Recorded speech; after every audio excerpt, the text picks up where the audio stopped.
Musim hujan sudah tiba, warga dan pemerintah ibu kota telah siap dengan sejumlah antisipasi datangnya tamu yang kerap sertai musim ini. Banjir nih maksud kamu ya? Betul sekali Sinta. Nah, strategi-strateginya saya tahu lah. Tapi sudah rampung apa belum? Ya belum tahu nih. Kamu mau nanya? Pasti saya mau nanya, tapi kali ini bukan saya mau nanya, tapi Yana mau nanya.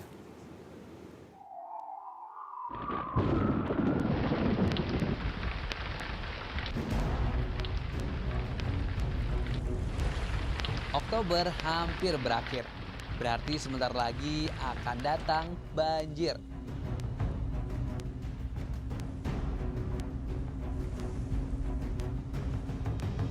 Kalau musim hujannya sih selalu disambut gembira. Tapi kalau banjir, tentu tak ada yang harapkan kedatangannya. Berharap memang boleh, tapi berusaha wajib hukumnya. Termasuk berusaha mengantisipasi datangnya tamu tak diundang ini.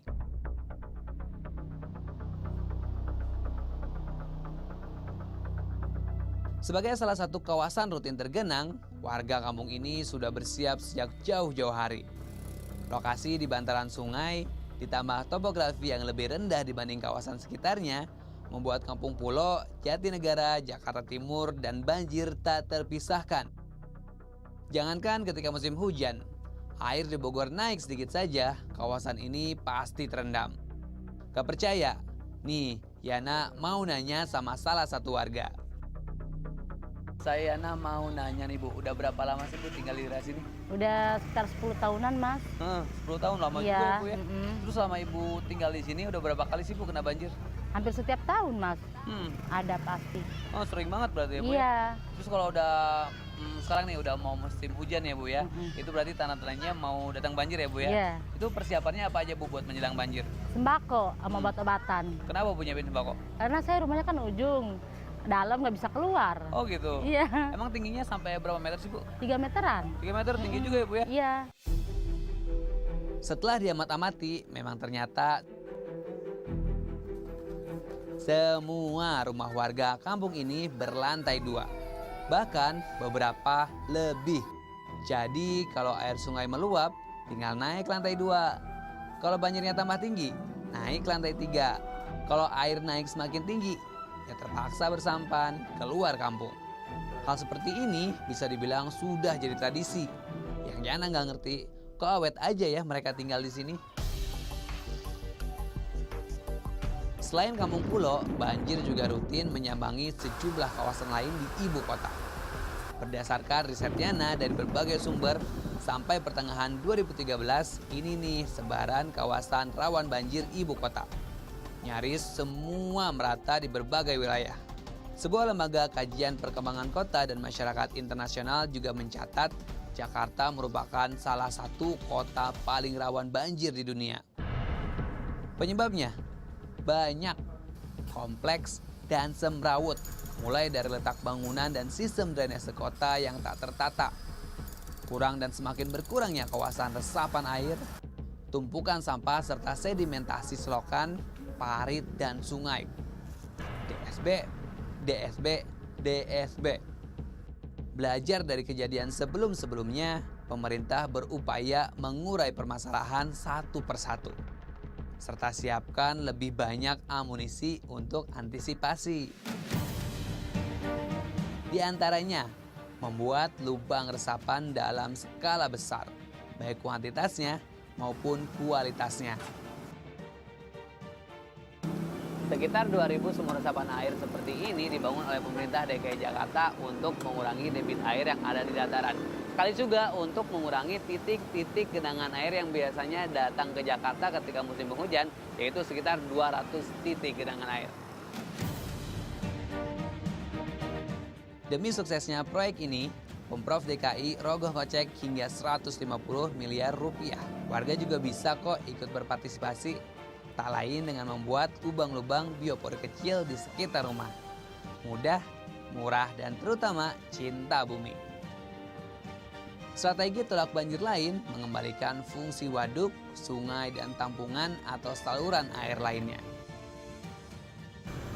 Salah satu langkah yang dilakukan oleh pemerintah dalam mengantisipasi datangnya banjir yang kerap kali datang ke ibu kota ketika musim penghujan adalah dengan menormalisasi sejumlah sungai dan waduk yang ada di DKI Jakarta. Sudah sejauh mana ya pengerjaannya? Yana mau nanya.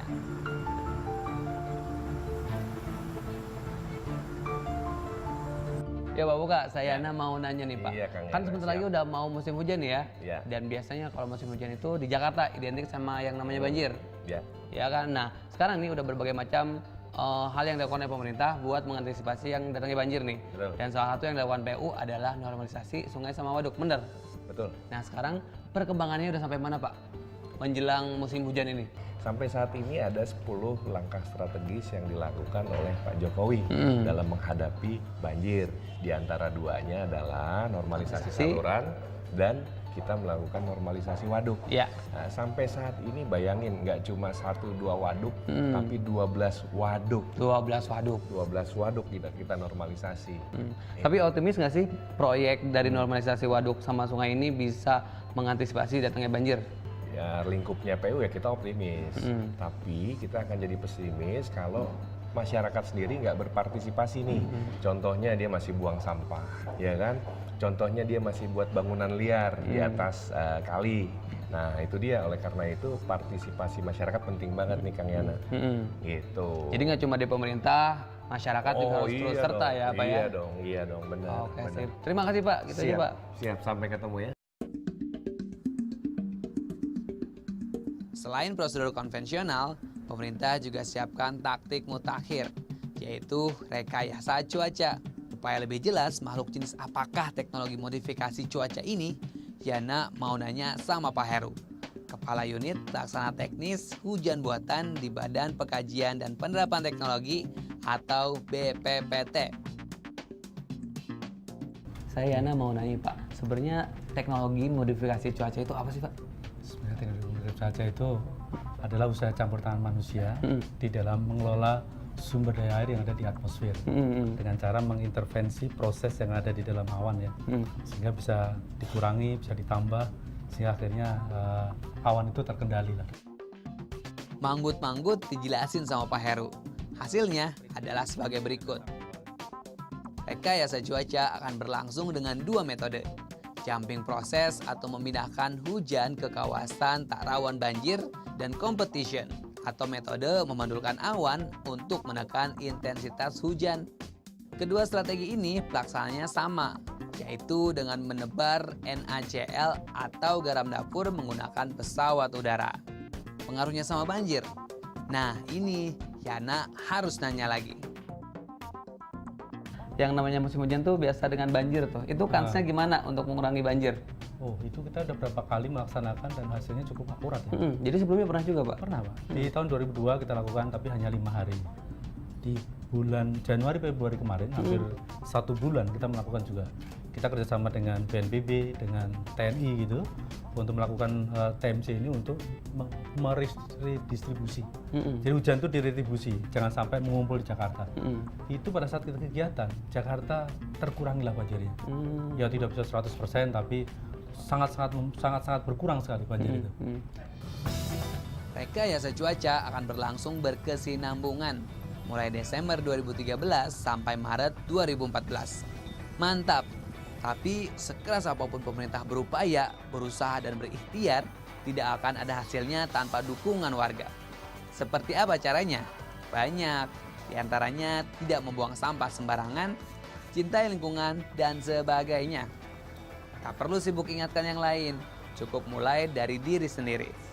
Nah, masih ada yang mau nanya tapi nggak tahu gimana nanyanya? Serahkan sama Yana, karena Yana selalu mau nanya.